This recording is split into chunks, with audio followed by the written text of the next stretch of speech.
Bonjour et bienvenue dans l'épisode numéro 4, comment prendre soin de ses pierres. Alors, il existe plein de façons de faire et plein d'écoles qui vont vous parler notamment d'utiliser différents outils, différentes méthodes. Je vais vous parler rapidement de ce qui se fait, on fera après un focus vraiment sur ce que je pratique moi au quotidien et ce que je conseille aussi à mes clients.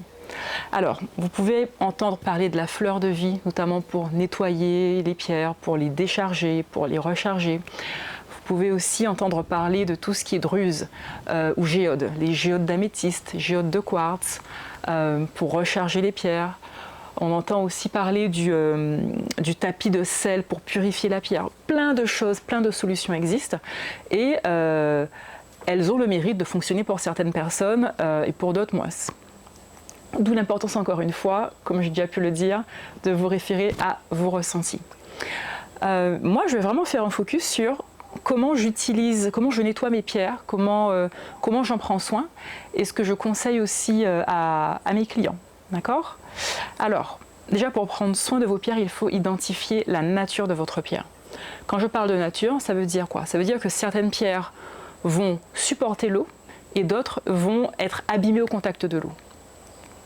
On va commencer par les pierres qui supportent l'eau et donc vont être nettoyées avec l'eau. Typiquement, ça va être tous les quartz, toutes les pierres qui sont assez compactes physiquement. Si vous voyez qu'une de vos pierres a une espèce de petite cavité ou ça paraît un peu friable, c'est qu'elle ne va pas dans l'eau. Si vous avez un doute, ne mettez pas votre pierre dans l'eau si vous n'avez pas un professionnel qui peut vous conseiller. Dans le cas où vous êtes sûr de vous, où la pierre elle va dans l'eau, c'est confirmé, c'est très simple. La pierre, vous avez par exemple dormi avec ou vous l'avez utilisée pendant un certain temps.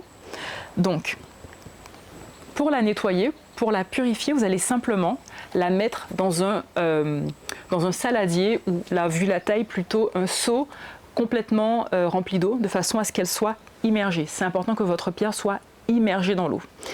Que voilà, qu'il y ait toute sa surface qui soit sous l'eau.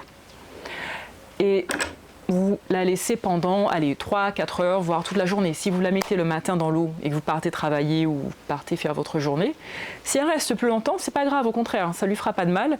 Et puis le soir, quand vous rentrez, vous allez simplement la récupérer, utiliser un chiffon propre, que je n'ai pas ici, bien évidemment. Moi, ce que j'utilise, c'est une microfibre toute simple, que je n'utilise que pour mes pierres. Aucune utilisation ménagère, donc pour pas qu'il y ait de produits chimiques dans ce chiffon. Et simplement, après l'avoir sorti de l'eau, vous allez venir nettoyer, essuyer et faire briller votre pierre.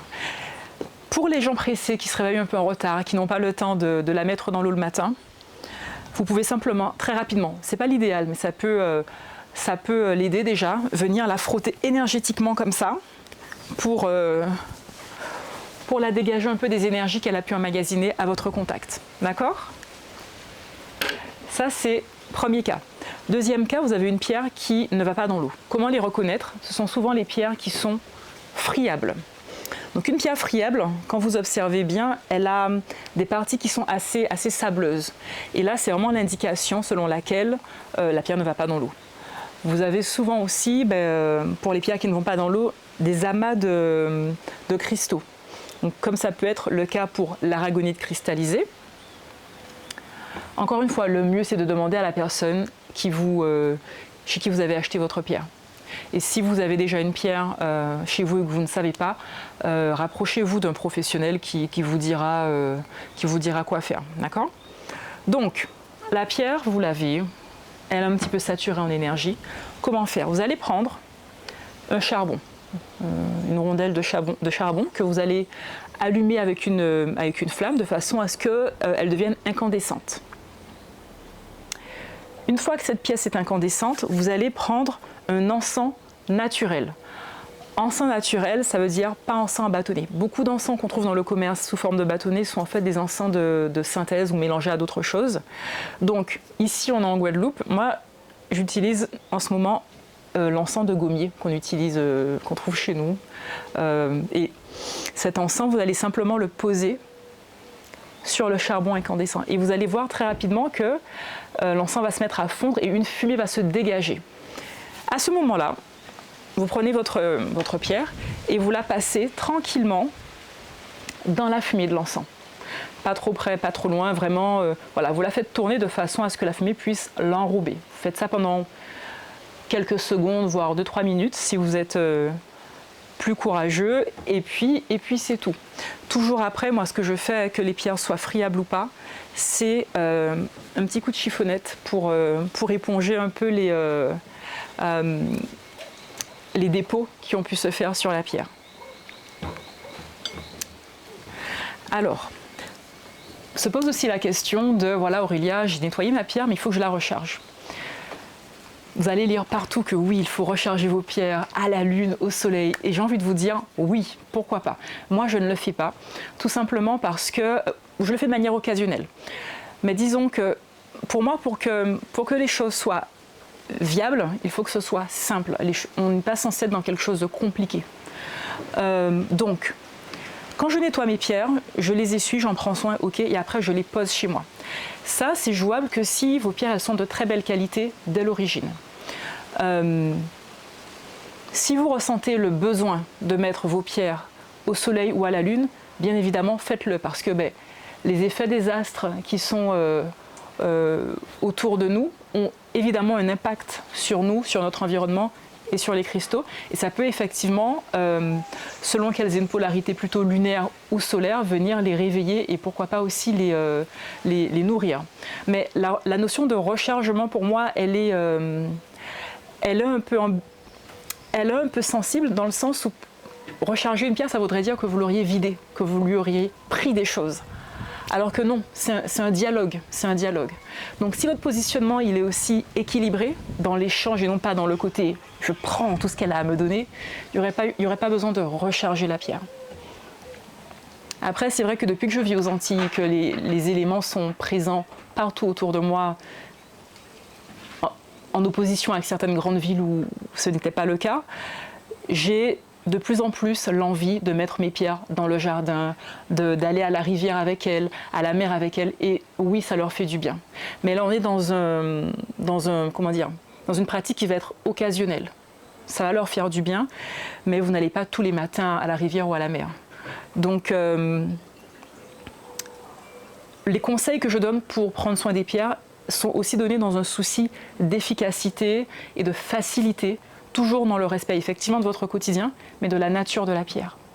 Alors, autre question aussi, c'est Aurélia, est-ce que je peux mettre mes petites pierres, mes bijoux dans ma géode de quartz, dans ma géode d'améthyste pour nettoyer le bijou? C'est quelque chose qui se pratique énormément. Encore une fois, moi par rapport à ma sensibilité, c'est quelque chose que je ne pratique pas et je vais vous expliquer pourquoi. Quand vous portez une pierre ou une pierre roulée, un bijou, etc., et que vous sentez qu'elle est saturée, et que vous la mettez dans une autre géode, c'est comme si vous donniez l'énergie de cette pierre saturée à une autre pierre. Mais il y a juste un transfert, mais ça ne nettoie pas vraiment les choses. Cette géode, elle reste chez vous et vous donnez aussi l'énergie saturée à une autre pierre. Vous savez pourquoi on utilise beaucoup l'eau? C'est que dans la nature, quand les pierres elles sont sous la terre ou sur la terre, elles sont en contact avec les éléments.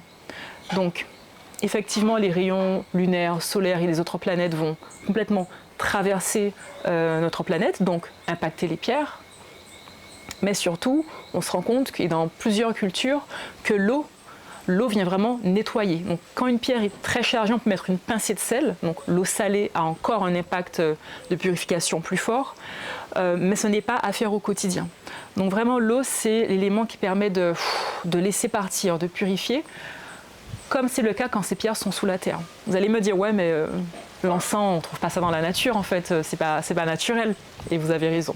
Toutefois, dans beaucoup de cultures aussi, la fumée, les brasiers, le feu est utilisé pour purifier. Donc, comme celles-ci ne vont pas dans l'eau, parce qu'elles risquent d'être abîmées, on utilise l'élément feu, on utilise l'élément air aussi avec cette fumée pour venir purifier et remettre en circulation les énergies, tout simplement. Dans le cas où votre pierre, elle tombe et se casse, qu'est-ce que je fais? C'est ce que vous me dites toujours, ma pierre s'est cassée, comment je fais? Qu'est-ce que j'en fais? Je sais pas et tout, je me sens mal et tout. C'est normal de se sentir mal puisque on crée un lien avec la pierre. Et vous savez, quand une pierre se casse, il est dit qu'elle a absorbé un choc à notre place. Vous allez me dire, oui, non, mais Aurélie, elle est juste tombée, elle s'est cassée, enfin, il ne faut pas chercher midi à 14h.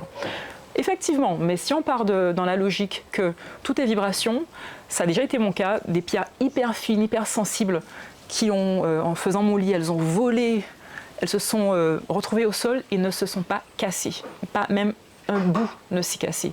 Donc il y a vraiment derrière tout ce qui se passe en aspect énergétique. Une pierre qui se casse, elle absorbe un choc à votre place. Ou en tout cas, elle vous signifie qu'elle vous a aidé, mais que là, elle ne peut pas aller plus loin. Et c'est souvent le cas quand il y a casse. Dans ce cas-là, pas de panique. Vous la prenez, votre pierre, vous la remerciez parce qu'elle vous a aidé, donc merci, c'est important. Merci vraiment avec le cœur, merci. Et vous pouvez la remettre simplement en terre. Si vous avez un jardin, vous pouvez soit l'enterrer dans votre jardin. Si vous le souhaitez, vous pouvez mettre les morceaux au pied de certaines plantes, de certains arbres. Vous pouvez aussi déposer votre pierre dans une rivière, dans un cours d'eau. Et selon votre sensibilité, la mettre aussi à la mer, tout simplement. En tout cas, la rendre à la nature, la rendre à la terre.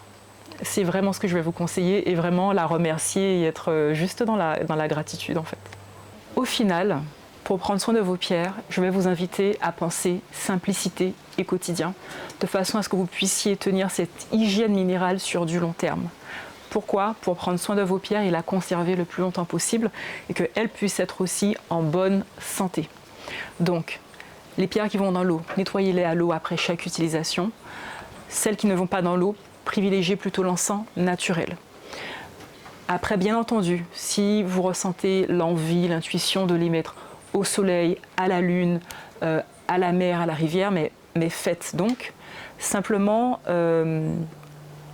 soyez aussi conscient du fait que certaines pierres risquent d'être abîmées par les rayons du soleil qui vont venir ronger la couleur, notamment pour l'améthyste ou le quartz rose. Mais là encore, c'est du cas par cas. Je pense que je vous ai transmis les informations les plus importantes pour le nettoyage et je vous laisse maintenant expérimenter.